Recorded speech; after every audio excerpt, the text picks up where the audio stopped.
Good morning, aspirants. Welcome to Daily Current Affairs Analysis of Shankar IAS Academy. These are the topics we are going to discuss today. The first topic about total fertility rate. The second topic about a right to know and right to freedom of expression regarding the Wikipedia case. The third topic about a fundamental reset to drive manufacturing growth, which talks about the challenges in India's manufacturing sector. The fourth topic is about the women who remain largely invisible, which talks about the non-inclusion of women in creating the climate change policies and environmental degradation decision making. So these are the topics we are going to discuss in this video, and this is an important announcement regarding All India mock test for UPSC Prelims 2025 conducted by Shankar IAS Academy. The third mock test is on 18th May. Now look at this news. Registrar General of India released the Sample Registration System Statistical Report for 2021. This report provides important insights into the population trends across India.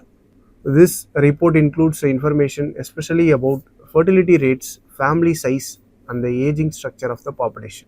So let us look at these related concepts. Total fertility rate refers to average number of children a woman is expected to give birth during her reproductive years, that is from age 15 to 49. So this is based on the current fertility patterns. A total fertility of 2.1 is considered as a replacement level fertility, which means it is just enough to replace the parents without increasing or decreasing the population. So it is enough to replace the existing population. And this replacement fertility rate also should be considered about there is no migration in this area or in this population.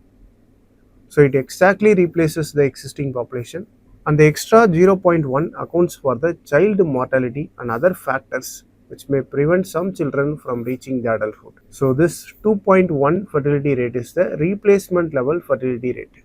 Now let us see about India's fertility rate trends. So this is based on the report recently released. As per 2021 data, India's total fertility rate has declined to 2.0, which is below the replacement level.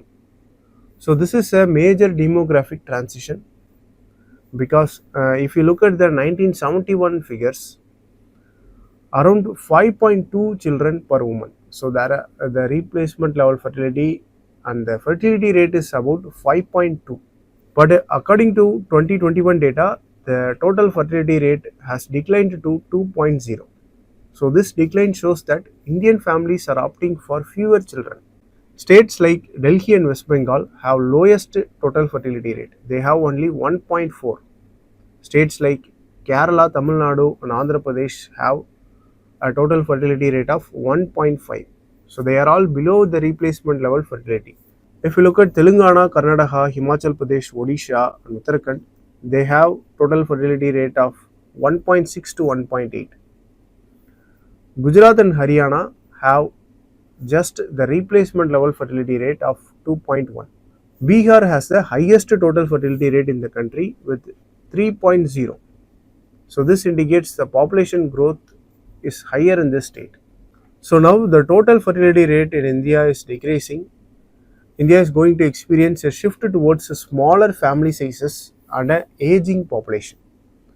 So this change will impact the healthcare, pensions and the workforce in the next few decades. Some states already have higher proportion of elderly people. Kerala has the highest elderly population at 14.4% of their population. Tamil Nadu has the second most highest elderly population, 12.9%, and Himachal Pradesh also has 12.3% of elderly population. So these states like Kerala, Tamil Nadu, Himachal Pradesh have high elderly population, and the state should have been concerned about the healthcare, pension and also about the aging population. On the other hand, the states like Bihar, Assam and Delhi has lowest elderly population, and the most of their population is still young. So their workforce is high. Another important trend noted here is that there is an increase in average age at which women get married. If you look at 1990, the average age for marriage for women is 19.3 years. But by 2021, it has increased to 22.5 years. So this shift has emphasizing about the education, career and awareness among the women. Now look at this MCQ related to this topic. Which of the following is a long-term economic consequence of declining total fertility rate? The correct answer is option C, reduction in workforce size. So with this, let us move on to the next topic. Now look at this article. Recently, Supreme Court of India has overturned a previous decision made by Delhi High Court. Delhi High Court has directed the Wikimedia Foundation, which runs the Wikipedia page, and asked them to remove a specific Wikipedia page from their forum. So this page and forum contained detailed comments about the court handling a particular defamation case. So one of the Wikipedia pages contained information about the details regarding how High Court handled a defamation case. So Delhi High Court has asked the Wikipedia to remove that page and information from their forum. But Supreme Court verdict upheld the right to freedom of expression and the right to know and overturned this Delhi High Court judgment. So this is a news given here. In this context, we are going to discuss about what is contempt of court, what is right to know, right to freedom of expression regarding contempt of court, etc. See, this issue began in October 2024. A single judge bench of Delhi High Court ordered the Wikipedia to take down the content which criticized the High Court's handling of a defamation case. The judge believed that this page contained information which amounted to contempt of court. So this is seen as an attack on court's dignity and authority, and the decision was later upheld by the division bench of Supreme Court. So Wikimedia Foundation, disagreeing with this judgment, appealed to the Supreme Court. After reviewing the matter, the Supreme Court ruled in favor of Wikimedia Foundation. Supreme Court told that the public debate and discussion, even on the ongoing court cases, are essential part of democratic society, and they should be protected under freedom of speech and the right to know. So this is what the Supreme Court has upheld. Here, what is defamation? See, defamation means damaging the reputation by making false or harmful statements. There can be two types of defamation. One is civil defamation and another one is criminal defamation. When a person feels harmed and they can file a civil lawsuit and can seek monetary compensation for the damage. So this is regarding the civil defamation. The criminal defamation is considered as a criminal offence under section 499 and 500 of Indian Penal Code. And if criminal defamation is proved guilty, the offender can face punishment such as imprisonment. So these are the two types of defamation. Now what is contempt of court? See, it refers to any action which disrespects or undermines the authority of court. So it is meant to protect the dignity and functioning of the judiciary, so that the courts have power to punish for the contempt of court. In India, the contempt of court is mainly governed by the Contempt of Court Act 1971. So the Parliament has defined the contempt of court in this Act of 1971. Constitution also empowers the Supreme Court and High Court to punish for the contempt of court. Article 129 deals with Supreme Court having the power to punish for its contempt of court, and Article 125 grants High Court the power to punish for the contempt of court. So Constitution also granted powers for Supreme Court and High Courts, and also empowered Parliament to create laws to define the contempt of court. So the Parliament has enacted the Contempt of Court Act of 1971. So this is regarding the legal and constitutional provisions regarding the contempt of court. Now look at this MCQ. Which of the following statements regarding contempt of court in India are correct? Both Supreme Court and High Courts have the power to punish for the contempt. Yes, this statement is correct. Parliament can define what constitutes contempt of court in India. Yes, this statement is also correct. Parliament has defined the civil contempt and criminal contempt of court in the Contempt of Court Act of 1971. So both of these statements are correct. So the correct answer is option C. With this, let us move on to the next topic. Now look at this article. This article is talking about the India's manufacturing sector and its importance. Manufacturing plays a key role in our country's overall development. It creates jobs, builds technical and industrial strength for the country. It also boosts exports and also contributes to the national security. Around the world, manufacturing is moving towards more advanced and high-tech production. The change is driven by strong investment in research and development, and also creating more skilled workers and smooth supply chain system. But still, India faces many challenges in the manufacturing sector. Even though there are many government efforts like Make in India initiative, national manufacturing policy, and production linked incentive schemes are being implemented by the government. So even though these schemes are implemented by the government, India still faces many challenges in manufacturing sector. So this is what discussed in this editorial article. Let us have a elaborate explanation about this. The first important challenge is low value addition and productivity. India is not adding much value to its products. According to World Bank, India's per capita value addition in manufacturing is just $320, but the global average is $2,000, and the average of China stands at $4,650. So compared to this, India's value addition is just $320 per capita value addition. So similarly, the productivity of average manufacturing worker in India is just $8,900 per year. But in US it is more than $1 lakh, and in Malaysia it is $36,000. So even in the per capita productivity and per capita value addition, India still lags behind far than most of the world countries, and it is even below the world average.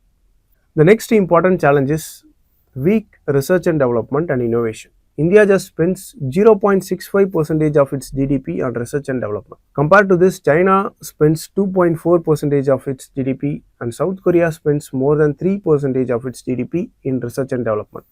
Also, there is a little collaboration between industries and academic institutions on manufacturing sector. So, the next important challenge is skill gap and outdated education system. India's education system, especially in engineering, is mostly theoretical. It does not focus much on the practical learning or real industry exposure. The system does not encourage creativity or also problem solving, which is crucial for modern manufacturing. And many reports suggest that 50% of engineering graduates in India are not suitable for core technical jobs.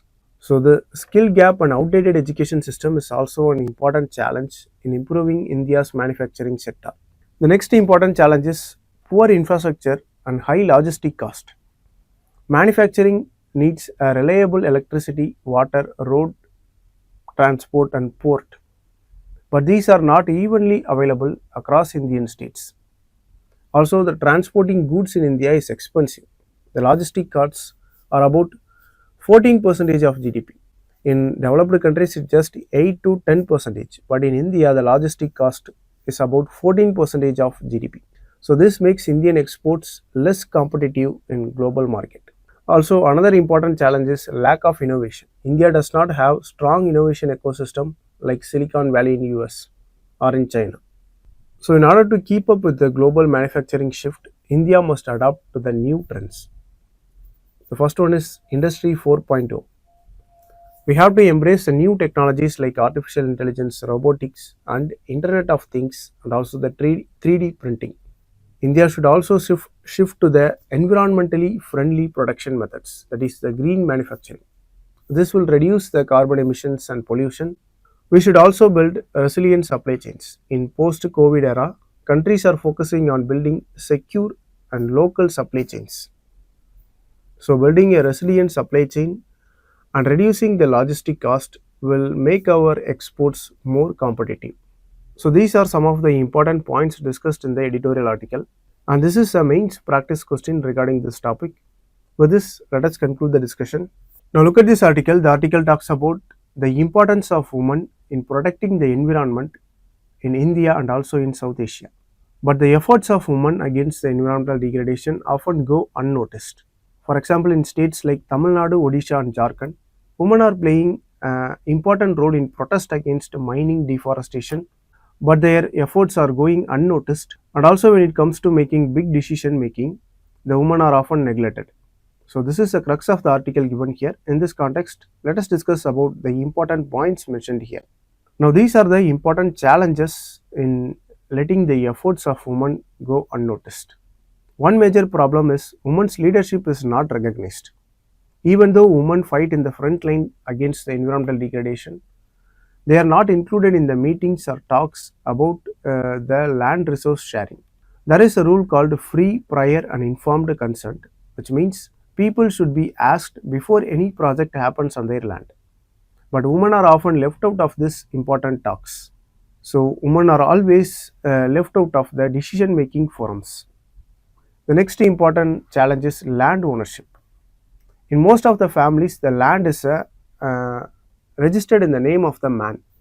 So, when the land is taken away for big projects, women don't get a say in the compensation or about the rehabilitation. So, it gets worse in tribal areas because in tribal areas, the traditional rules often give land rights only to the man. So, even though the government says the women have equal rights and have implemented many schemes and legislations, still the traditional challenges remain. So, when families are displaced, women suffer more. Sadly, these issues are often not considered in the government plans for rehabilitation. So, what can be the way forward? Women should get land rights either on their own or jointly with the men. Any meetings or decision making process about the land and climate change must also include women equally.